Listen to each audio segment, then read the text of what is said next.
I'd like to thank you for leaving crazy person out of the description.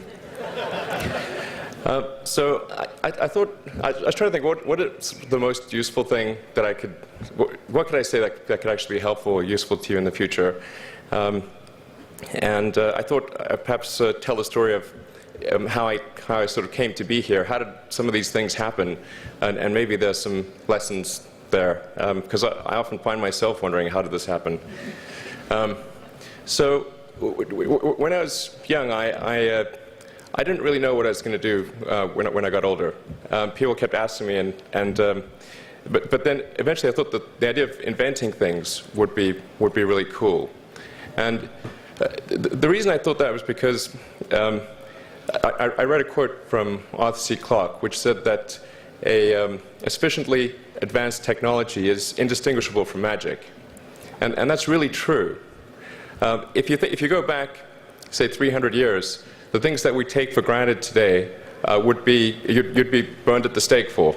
Being able to fly, that's crazy. Being able to see over long distances, being able to communicate, having effectively with the internet a group mind of sorts, and having access to all the world's information instantly from almost anywhere on the earth.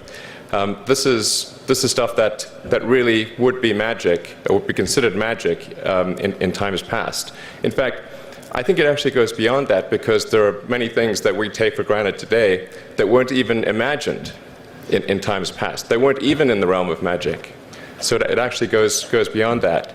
So I thought, well, if I can do some of those things, basically if I can advance technology, then that's like magic, and that would be really cool. And I also had sort of a slight existential crisis, because I was trying to figure out what does it all mean? Like, what's the purpose of things? And I came to the conclusion that if we can advance the knowledge of the world, if we can do things that expand the scope and scale of consciousness, then we're better able to ask the right questions and become more enlightened, and that's really the only way forward. So I studied physics and business, because I figured in order to do a lot of these things, you need to know how the universe works, and you need to know how the economy works. And you also need to be able to bring a lot of people together to work with you to create something, because it's very difficult to do something as an individual if it's a significant technology. So I originally came out to California to try to figure out how to improve the energy density of electric vehicles, basically to try to figure out if there was an advanced capacitor that could serve as an alternative to batteries. And that was in '95, and that's also when the internet started to happen. And I thought, well, I can either pursue this technology where success may not be one of the possible outcomes, which is always tricky, or participate in the internet and be part of it. So I decided to drop out. Now, obviously, fortunately, we're past graduation, so I can't be accused of recommending that to you. So did some internet stuff. Did a few things here and there. One of which was PayPal. And I think maybe it's helpful to say one of the things that was important then in the creation of PayPal was kind of how it started, because initially, the initial thought with PayPal was to create an agglomeration of financial services, so to have one place where all of your financial services needs would be seamlessly integrated and work smoothly. And then we had like a little feature which was to do email payments. And whenever we'd show the system off to someone, we'd show the hard part, which was the agglomeration of financial services, which was quite difficult to put together. Nobody was interested. Then we'd show people email payments, which was actually quite easy, and everybody was interested. So this is, I think it's important to take feedback from your environment. you want to be as closed loop as possible. So we focused on email payments and really try to make that work, and that's what really got things to take off. But if we hadn't responded to what people said, then we probably would not have been successful. So it's important to look for things like that and focus on them when you see them, and you correct your prior assumptions. And then let's get some more. Going from PayPal, I thought, well, what are some of the other problems that are likely to most affect the future of humanity? It really wasn't from the perspective of what's the rank-ordered best way to make money, which is okay, but it was really what I think is going to most affect the future of humanity. So I think the biggest terrestrial problem we've got is sustainable energy, but the production and consumption of energy in a sustainable manner. If we don't solve that this century, we're in deep trouble.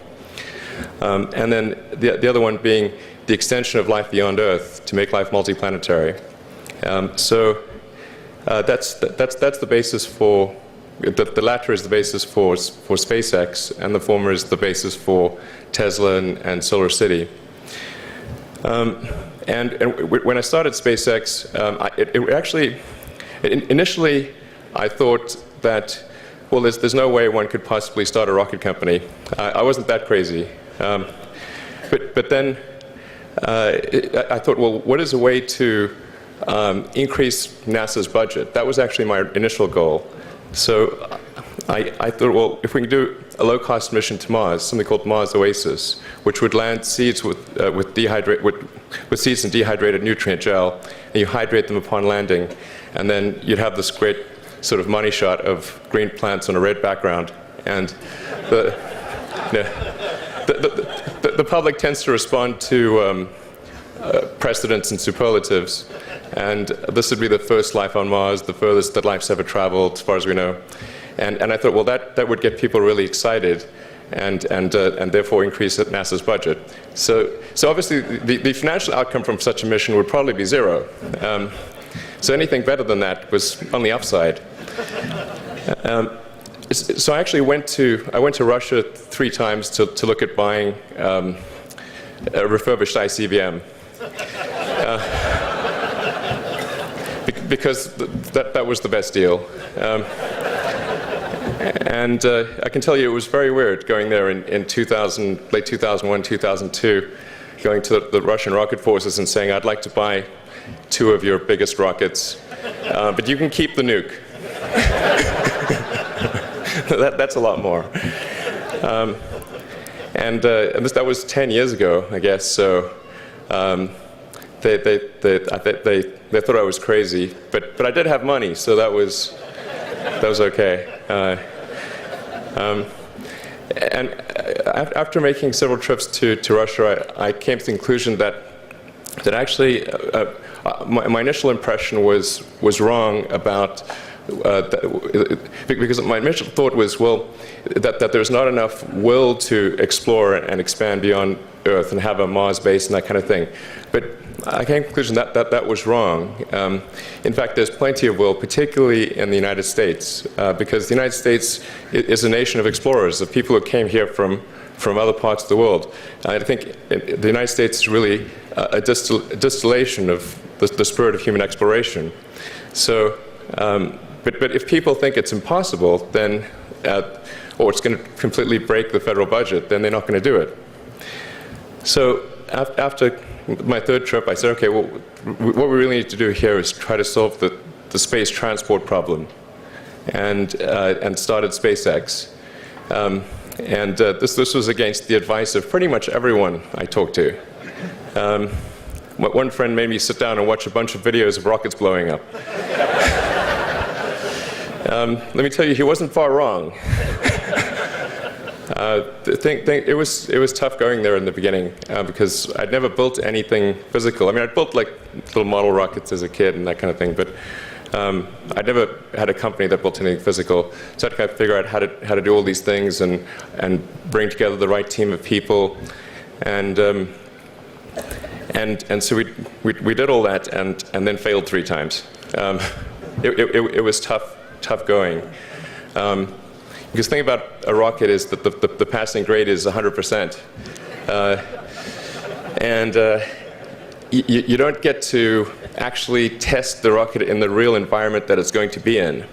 So I think the best analogy for rocket engineering is like if you want to create a really complicated bit of software, you can't run the software as an integrated whole, and you can't run it on the computer it's intended to run on.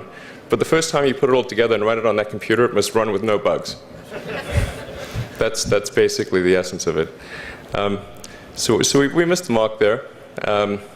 The first launch, I was picking up bits of rocket near the launch site. It was a bit sad. But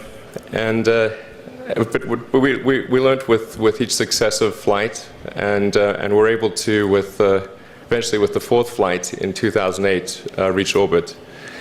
And that was also with the last bit of money that we had. So thank goodness that happened. I think the saying is 4th time's the charm. So we got the Falcon 1 to orbit, and then began to scale that up to the Falcon 9, which is about an order of magnitude more thrust. It's around 1 million pounds of thrust. And we managed to get that to orbit, and then developed a Dragon spacecraft, which recently was able to dock and return to Earth from the space station. That was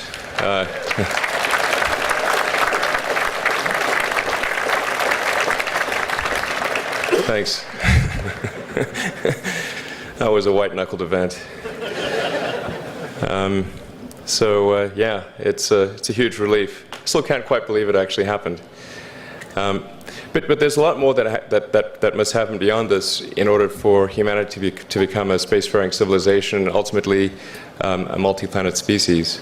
And that's something I think it's vitally important, and I hope that some of you will participate in that, either at SpaceX or at other companies, because it's just really one of the most important things for the preservation and extension of consciousness.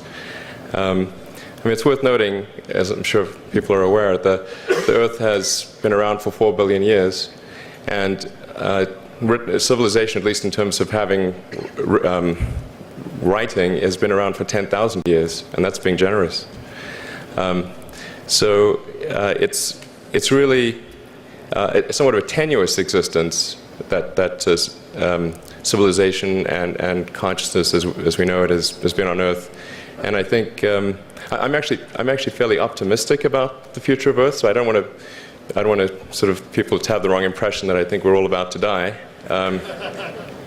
I think things will most likely be okay for a long time on Earth, but not for sure, but most likely. But even if it's sort of 99% likely, a 1% chance is still worth spending a fair bit of effort to ensure that we've backed up the biosphere, planetary redundancy, if you will. And so I think it's really quite important. And in order to do that, there's a breakthrough that needs to occur, which is to create a rapidly and completely reusable transport system to Mars, which is one of those things that's right on the borderline of impossible. But that's sort of the thing that we're going to try to achieve there with SpaceX. And then on the Tesla front, the goal with Tesla was really to try to show that what electric cars can do, because people had the wrong impression. We had to change people's perception of an electric vehicle, because they used to think of it as something that was slow and ugly and had low range, kind of like a golf cart. So that's why we created the Tesla Roadster, to show that you can be fast, attractive, and long range. And it's amazing how, even though you can show that something works on paper, and the calculations are very clear, until you actually have the physical object and they can drive it, it doesn't really sink in for people. And so that I think is something worth noting. If you're going to create a company, the first thing you should try to do is create a working prototype. Everything looks great on PowerPoint. you can make anything work on PowerPoint. But if you have an actual demonstration article, even if it's in primitive form, that's much more effective for convincing people. So we made the Tesla Roadster, and now we're coming out soon with the Model S, which is a 4-door sedan. Because after we made the Tesla Roadster, people said, oh, sure, we always knew you could make a car like that. It's an expensive car, and it's low volume, and it's small and all that, but you couldn't make a real car. Like, okay, fine, I got to make that too. So that's coming out soon. Yeah, so that's the, I think the where things are, and hopefully there are some lessons to be drawn there. But I think the overarching point I want to make is that you guys are the magicians of the 21st century. Don't let anything hold you back. Imagination is the limit, and go out there and create some magic. Thank you.